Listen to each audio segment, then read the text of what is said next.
Bitcoin is an innovation as significant as the Gutenberg printing press, actually. And I think the implications of its emergence will be similarly disruptive to institutions in the world. Bitcoin and things like it is the equivalent of the red pill, okay? We are entering a completely world of uncharted water right now. Have you made any investments in Bitcoin? So, I mean, I personally own Bitcoin in my hedge fund. I own Bitcoin in my fund. I own Bitcoin in my private account. It is a huge deal. It's a huge, huge, huge deal. Because what you're talking about right now is for the next 3 to 5 years, an unbelievably better store of value. It is gold 2.0, right? The value of gold that hedges the world economy about $9 trillion, right? 1,300 an ounce, of which only $100 to $150 is the actual production value. So all the rest of it is imputed, where Lena, you and I have decided that it's worth 1,300 an ounce. Well, guess what? I can do the same thing with Bitcoin, except now I can do it outside the purview of every single government. Basis of civilization is that relationship between the owner and their asset, which we call property. Money is just a reflection of the wealth in the world, right? The property that we have created through this capitalistic process.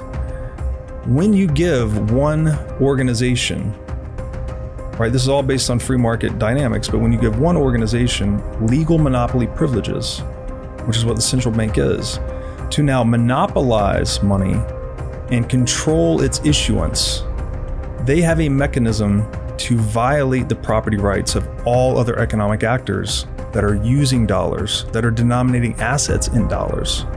So this is something that's so fundamental that it contradicts the premise of self-ownership when we give power away to a single institution that can arbitrarily, at a political whim, choose to violate the relationships of all economic actors using that money.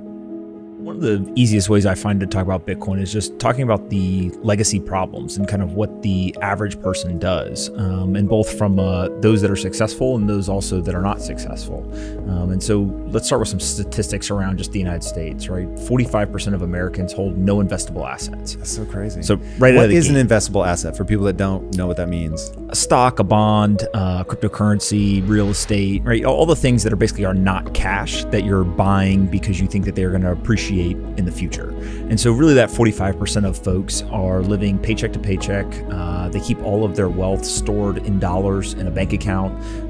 They tend to be, obviously not very well financially off, but also on top of that, they tend to actually not be nearly as educated about how the system works. So there's a wealth inequality gap, but there's also a very large education gap. It's being used everywhere where you would think it would be used. Russia, Iran, Iraq, Egypt, Venezuela, Argentina, everywhere where you have currency pressure, everywhere where you want to basically shield your assets.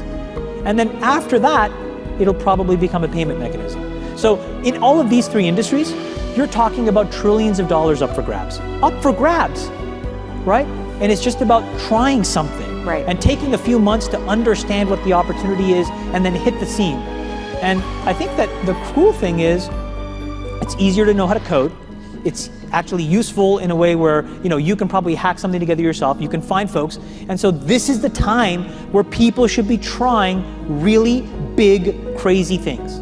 You can think that Bitcoin is the greatest thing since sliced bread, but if you don't actually buy any Bitcoin, then you can't take advantage of the growth. Also a psychotechnology. It's like literacy or numeracy. It's a software implementation we put into our brain. We use it to communicate, negotiate, plan. I mean, how many times a day do you think in dollars? It's something that's deeply embedded in our cognitive machinery. And that gets into my argument later about why central banking is kind of a computer virus on the human brain. But I think what would be an appropriate avenue here is to think, okay, you've been pursuing dollars your whole life. What you're actually pursuing is what those dollars can get you. That's what money is, right? Money is the most exchangeable good. You can think of it as a call option on anything the market can produce. So any good, any service, any knowledge, human time, anything people can do, any service anyone can render for you, money is a call option on that. And that's why it's the most valuable or apex good in a marketplace. So what it ultimately means is that money is the most important form of property. So what we're all really after, all of our businesses, our lifestyles, our governments, these are property strategies, if you will. These are ways to reach consensus on property, to distribute property in an equitable way, in a way that we all determine to be fair, right? Fair and equitable. I mean, think about if I told you to go play a game and I said, but I'm not going to tell you the rules, right? It'd be pretty hard to play the game at first, at least. Maybe you figure it out, maybe you don't, but you're obviously going to be much better equipped to play the game if I explain to you how the game works and what the rules are.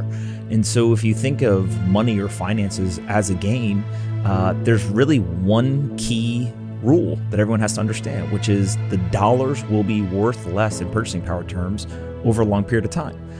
That's not a negative towards the dollar. That's not a positive towards the dollar. It's just that is a fact. And we call it inflation. Yeah, and the system is built that way. And the economic argument for why it is built that way is because if I know that my dollars are going to lose purchasing power, meaning that today it costs me $2 to buy a loaf of bread, in 5 years it'll cost me $4 to buy a loaf of bread, I'm financially incentivized to either invest the money or to spend the money. But holding it is a losing proposition.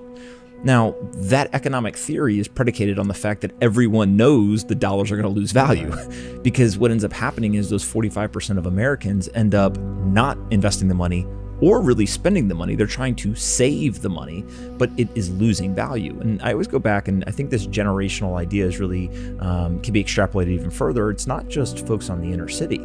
If you think back, I'm 33, you're in your 40s. If we go to our parents or our grandparents, for the most part, their financial advice was save, right? Spend less than you make. If you save, then you can make your way to financial security.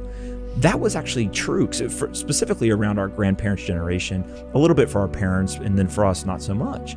And so the advice that was passed down was actually predicated on a situation that no longer exists, because before 1971, there was nowhere near the debasement of the currency that there is today.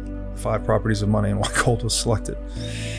The idea that that's being disrupted by this 13-year-old digital upstart is pretty wild. But I think that Bitcoin is an innovation as significant as the Gutenberg printing press, actually. And I think the implications of its emergence will be similarly disruptive to institutions in the world. This is late in the 15th century, I believe, when the printing press was invented. The 500 years prior to that, there had been roughly 10 million books printed. All of a sudden, this super cheap and efficient way of reproducing books was invented, the Gutenberg printing press, which was a composite of other inventions, by the way. It wasn't really a breakthrough in itself. It was one guy or guys put together 4 or 5 different other inventions and made this thing work. Similar to Bitcoin, actually. That's what Satoshi did. He pulled together things that already existed, but just put them together in a radically new package that we call Bitcoin. 10 years after the invention of the printing press, 10 million books were produced. So the amount of books produced in 10 years equaled the amount produced in the 500 years prior. What did this do? This led to the rapid proliferation and dissemination of literacy, numeracy, again, psychotechnologies, right? These modes of systemizing our cognition that actually increase our ability to cooperate absent or independent of institutions of the day, which the dominant institution of the day was the church. They owned a monopoly on knowledge effectively via the scriptoria, which is where, or scriptorium, I may be saying that wrong. You can make it up. I have no fucking idea. I've never heard that word before in my life. They used to have monks copying books by hand, right? So to produce one book took a lot of labor. Books were a luxury item. But all of a sudden, due to this innovation called the printing press, the cost of book production plummeted. Books become much more widely dispersed. And the church at first didn't realize this existential threat. Once it did, it actually tried to clamp down on the printing press, which created an interesting dynamic that we actually started producing books on how to produce the printing press. So it saw that this is a good allegory, I think, that when the institution tries to clamp down on the disruptive technology, the subversive technology, let's say, it actually drives it to its highest and most useful form of subversion, actually. So the result of that was a lot more thinkers, a lot higher quality of thinking, variety of thinking, and in general, it created a market for heresy. Right? This led to Martin Luther penning that, like, why do we need you? That individuals can now have this independent relationship with the Word of God because they've developed literacy and whatnot. They don't need to go through this middleman of the church. And the printing press effectively led to the dissolution of the church as the dominant institution in the world. So we had separation of church and state and all the benefits that created in the aftermath. I think encryption technology, and this is deriving a lot of this from the book The Sovereign Individual, which I've recommended highly, is similar.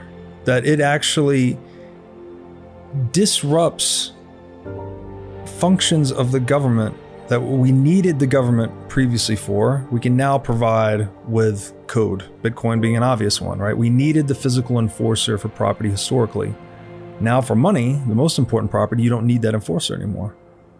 So I think that Bitcoin, its emergence will actually lead to the dissolution of the nation state as the dominant organizational model for human beings.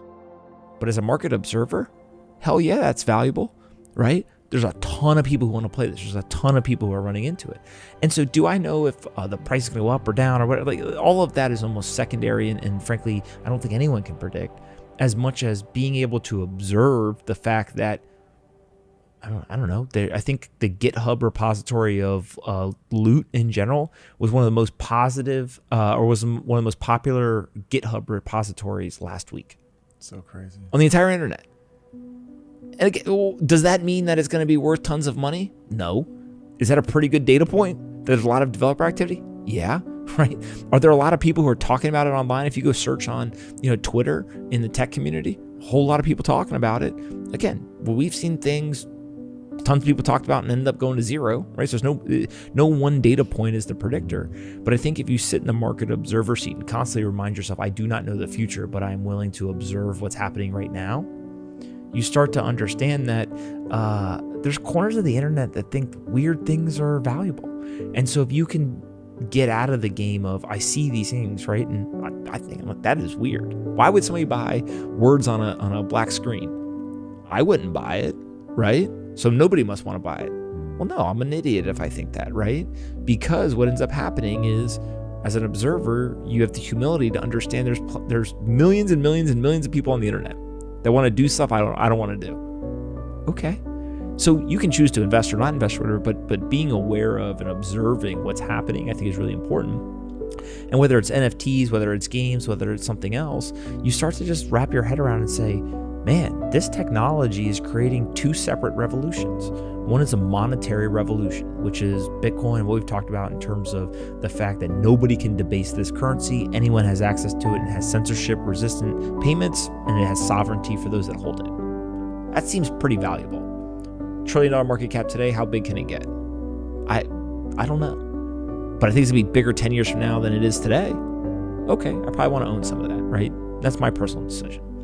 The second revolution is this idea of kind of the digital realm, or the automation that it comes with all of this. And when you start to think about this, you say to yourself, man, there's a lot of people who seem to want to do this. Even if I think it's completely stupid, even if I think that it's literally the worst idea in the world, how do you argue with the market? And so I think that, there's folks who choose from like a maximalist standpoint to focus only on Bitcoin. And frankly, that's where I tend to spend most of my time, because the monetary revolution is much more intellectually stimulating for me, right? I'm intrigued by it. It's things I sit and think about all day and spend time on. But I got plenty of friends who think that's the dumbest thing in the world. They're like, dude, who cares, right? Like, look at this and pick your kind of other area to focus on. And so I think that it's really easy online to like get caught up a lot in this idea of one revolution is important and one's not, or vice versa.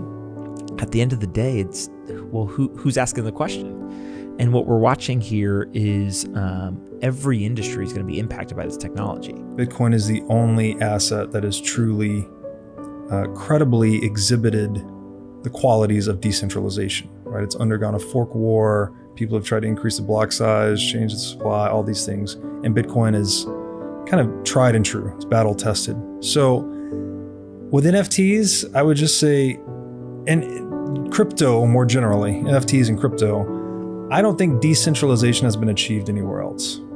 So I'll just leave it at that, just so people, that is the key difference, is that Bitcoin is the one asset in the world that no one can control.